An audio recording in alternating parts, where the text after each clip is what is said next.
یہ حضرت مرکز میں جو ہوا اس کے بارے میں آپ کیا کہنا چاہتے ہیں؟ مرکز میں کوئی بات ایسی نہیں ہوئی جس کو اچھالا جائے. یہ تو فرقہ پرست طاقت کی طرف سے بات کا بتنگڑ بنایا جا رہا ہے. مرکز والوں نے بار بار رابطہ قائم کیا اور یہ چاہا کہ کسی طرح ان لوگوں کو پرمٹ مل جائے تو یہ اپنی جگہوں کے اوپر پہنچ جائیں، لیکن ایسا نہیں ہوا.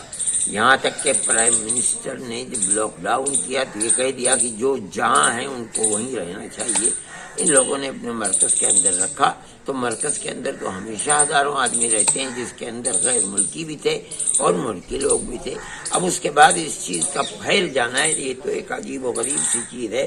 آپ اگر ان لوگوں کو دیکھیں گے جو لاکھوں کے ایک بھیڑ چلی جا رہی ہے، اپنی اپنی جگہوں پر پہنچیں گے اور دیکھیں گے کہ ان کے اندر ہر شخص کو ٹیسٹ کریں گے تو کتنے لوگ ہوں گے جن کے اندر کرونا وائرس پکڑے جائیں گے.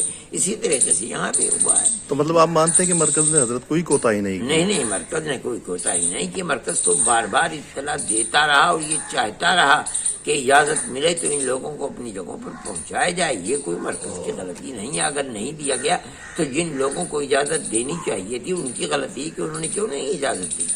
تو آپ کیا مانتے ہیں کہ ایک سازش کے تحت یہ سب کچھ کیا گیا؟ نہیں، میں سازش ان حالات میں نہیں کہتا ہوں. ان حالات میں ہر شخص پریشان ہے، لیکن میں یہ کہتا ہوں کہ جتنی توجہ دینی چاہیے تھی اتنی توجہ نہیں دی گئی.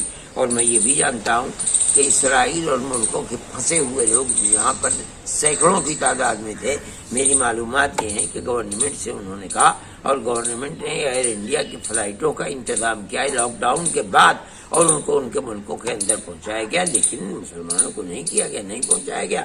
اس کی وجہ سے اب یہ ثابت کرنا کہ یہ بتانا دنیا کو کہ گویا کہ یہ آفت پھیلی ہی ہے تبلیغی جماعت والوں کی وجہ سے، یہ تو انتہائی ظلم اور بےہودگی کی بات ہے. اٹلی میں کہاں سے پھیل گئی؟ چین میں کہاں سے پھیل گئی؟ وہاں کون سی تبلیغی جماعتیں کام کر رہی ہیں؟ خدا کا خوف نہیں ہے لوگوں کے دلوں کے اندر، اس لیے اس طرح کی باتیں کریں. لوگوں سے کیا اپیل کرنا چاہیں گے؟ میں لوگوں سے اپیل کرتا ہوں کہ اس مرض کا کوئی علاج اب تک نہیں دریافت ہو سکا، اس لیے احتیاطی تدابیر میں سب سے زیادہ مؤثر تدبیر یہی ہے کہ لوگ کسی جگہ اکٹھے نہ ہوں.